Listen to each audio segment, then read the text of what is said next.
कहते हैं कि भगवान सब कुछ देख रहे होते हैं पर चुप रहते हैं। पर अगर कोई उन्हें चुनौती दे, उनका मजाक उड़ाए, तो क्या वो भी चुप रहते हैं।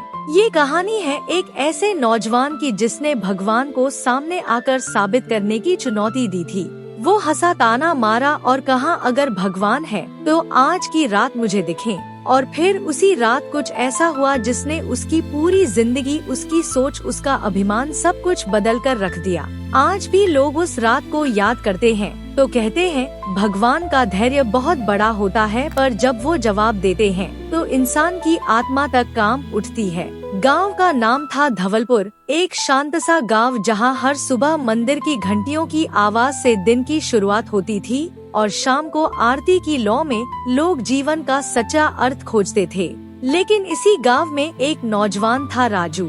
राजू बाकी लड़कों से अलग था, तेज, पढ़ा लिखा और सबसे ज्यादा जुबान वाला। वो गांव का इकलौता लड़का था जो शहर में जाकर डिग्री लेकर लौटा था। लोग उसे सम्मान से देखते थे, लेकिन धीरे धीरे उसका व्यवहार सबको हैरान करने लगा। राजू के भीतर एक अजीब सा घमंड आ गया था। उसे लगता था कि वो अब इन पिछड़े गांव वालों से कहीं ज्यादा समझदार है। जब कभी किसी बुजुर्ग को मंदिर जाते देखता तो हंसकर कहता, बाबा भगवान से मिलने जा रहे हैं, या अपनी उम्र खत्म करने। जब उसकी माँ व्रत रखती तो वो चिढ़ जाता, अम्मा ये सब उपवास धूप दिया छोड़ो, ये सब अंधविश्वास है, कोई भगवान नहीं होता। वो अपने दोस्तों से भी कहता, देखो यार, मंदिरों में रोज लाखों का चढ़ावा जाता है, अगर भगवान सच में होते तो ये पैसे गरीबी मिटाने में लगते। ये मूर्तियाँ बस पत्थर हैं, जिसे तुम ईश्वर मान रहे हो, वो कोई विज्ञान से भी नहीं जीत सकता। शुरुआत में लोग हंसते थे, पर धीरे धीरे उसकी बातें गांव के युवाओं पर असर डालने लगी। कुछ लड़के मंदिर जाना बंद करने लगे, कुछ ने अपने माता पिता से बहस करनी शुरू कर दी। गांव के बुजुर्ग परेशान हो गए। पंडित शिवदास जी ने एक दिन कहा, राजू तेरा मन बिगड़ रहा है, पढ़ लिख लेना बुरा नहीं, पर अगर ज्ञान से विनम्रता न आए तो वो सिर्फ अहंकार है। भगवान का मजाक मत उड़ा। वो मौन रहते हैं पर जवाब भी देते हैं, लेकिन राजू को कोई फर्क नहीं पड़ा। उसे लगता था कि लोग डर में जी रहे हैं और वो अकेला है जो सच्चाई को जानता है। सोमवार का दिन, सावन का महीना था, पूरा गांव भोलेनाथ की भक्ति में डूबा था। शिव मंदिर में भीड़ लगी थी, कांवरिये जल लेकर आ रहे थे, बच्चे बोल बम के नारे लगा रहे थे। मंदिर के बाहर तुलसी चौरा के पास बैठा था वही राजू, हाथ में चाय का कुल्हड़, आँखों में तिरस्कार। लोग उसे नमस्कार कर रहे थे, लेकिन वो मुस्कुरा कर कहता, नमस्कार नहीं, पहले ये बताओ भगवान ने आज तक तुम्हें क्या दिया। उसने ऊंची आवाज में कहा, दूध भगवान को चढ़ा रहे हो, पागल हो क्या? बच्चों को दो, भूखे को दो, ये सब पाखंड है। पत्थर भगवान थोड़े होते हैं। लोग सहम गए। शिवलिंग के सामने खड़े एक वृद्ध ने सिर झुकाकर कहा, बेटा भगवान का नाम लेकर मजाक मत कर, वो सहनशील हैं, पर कभी कभी जवाब भी देते हैं। राजू ने जोर से हंसकर कहा, अच्छा तो बुला लो अपने भगवान को, मैं यहाँ बैठा हूँ। अगर हिम्मत है तो आज रात मेरे सामने आ जाए, अगर नहीं आए तो मैं सबको साबित कर दूंगा कि भगवान नाम की कोई चीज नहीं होती। आज रात भगवान को चुनौती देता हूँ, सामने आओ भगवान अगर हो तो। मंदिर की घंटियां थम गईं, हवा की सरसराहट तेज हो गई और गांव वालों के चेहरों पर एक सन्नाटा छा गया। कोई कुछ नहीं बोला, पर हर किसी के मन में एक ही डर था, अब क्या होने वाला है। वो रात आई शायद गांव के इतिहास की सबसे अजीब और डरावनी रात थी। घड़ी ने 11:45 का समय दिखाया था। सावन का सोमवार अब समाप्त होने वाला था। गांव में सब कुछ शांत था, पर ये सन्नाटा वैसा नहीं था जैसा हर रात होता है। हवा बंद हो चुकी थी, पत्ते भी हिलना बंद कर चुके थे। कुत्ते जो हमेशा रात में भौंकते थे, आज उनकी आवाज भी गायब थी। राजू रोज की तरह अपने खेत के पास बने कमरे में अकेला बैठा था। ये कमरा कभी उसके दादा का हुआ करता था। मिट्टी की दीवारें, एक पुराना तख्त और खिड़की से बाहर घना अंधेरा। उसने खुद ही तय किया था, अगर भगवान आज की रात आते हैं तो यहीं आ जाएं। मैं डरने वाला नहीं हूँ। उसने दरवाजा खुद बंद किया, दीपक बुझाया और मोबाइल बंद कर दिया। खुद से बोला, चलो भगवान अब दिखाओ कि तुम वाकई में हो, वरना कल सबको बताऊंगा कि तुम सिर्फ एक डराने वाला नाम हो। और फिर वो लेट गया। जैसे ही घड़ी की सुई 12 पर पहुंची, कमरे की दीवारें एक बार कांपी। धीरे धीरे उसकी चारपाई के नीचे से एक अजीब सी कंपन महसूस हुई। राजू चौंका, उठा और बोला, भूकंप है क्या? पर दरवाजा जिसे उसने खुद बंद किया था धीरे धीरे चरर की आवाज के साथ अपने आप खुलने लगा। राजू की आंखें चौड़ी हो गईं। वो बोला, कौन है वहाँ? थोड़ी देर में दरवाजे से एक धुने जैसी आकृति अंदर आने लगी। ना कोई चेहरा, ना कोई आवाज, बस एक सफेद रोशनी के बीच घना धुआं और फिर एक तेज गंध, चंदन, धूप और भस्म की मिलीजुली खुशबू। राजू का शरीर अब कांपने लगा था।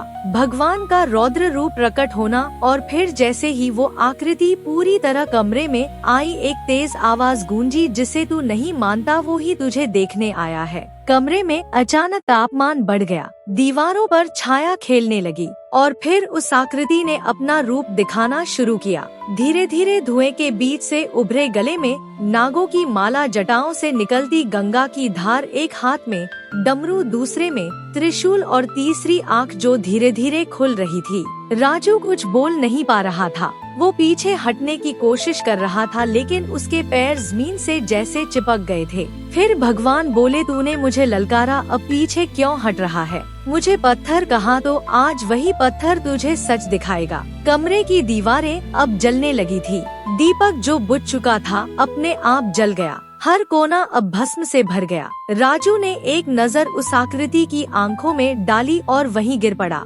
उसकी चीख निकली लेकिन आवाज नहीं आई।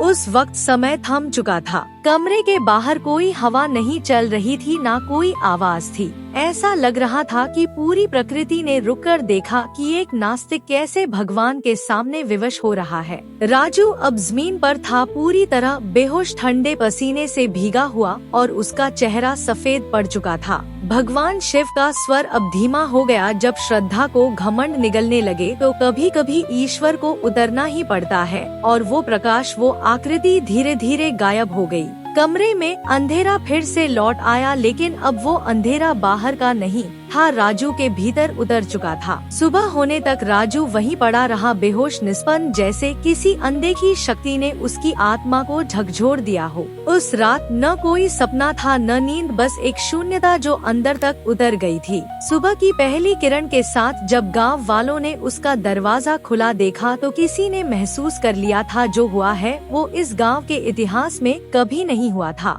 रात बीत चुकी थी, पूरा गांव अभी नींद में था, लेकिन धवलपुर के खेतों में उस मिट्टी के कमरे के भीतर कुछ बदल चुका था। सुबह की पहली किरणें आसमान को सुनहरा करने लगी थी। पक्षियों की चहचहाहट धीमे धीमे गूंजने लगी, पर एक कोना अब भी रहस्य से भरा हुआ था, राजू का कमरा। राजू की माँ कमला देवी रोज सुबह खेत में बनी छोटी सी तुलसी चौकी पर जल चढ़ाने जाती थी, पर आज उन्हें कुछ अजीब सा महसूस हुआ। उनका मन बार बार अशांत हो रहा था, हवा में एक बेचैनी थी और उनका दिल डूबा जा रहा था। वो जल्दी उठीं और राजू के कमरे की ओर बढ़ी। कमरे का दरवाजा आधा खुला था और मिट्टी के फर्श पर कुछ हलचल जैसी धूल थी।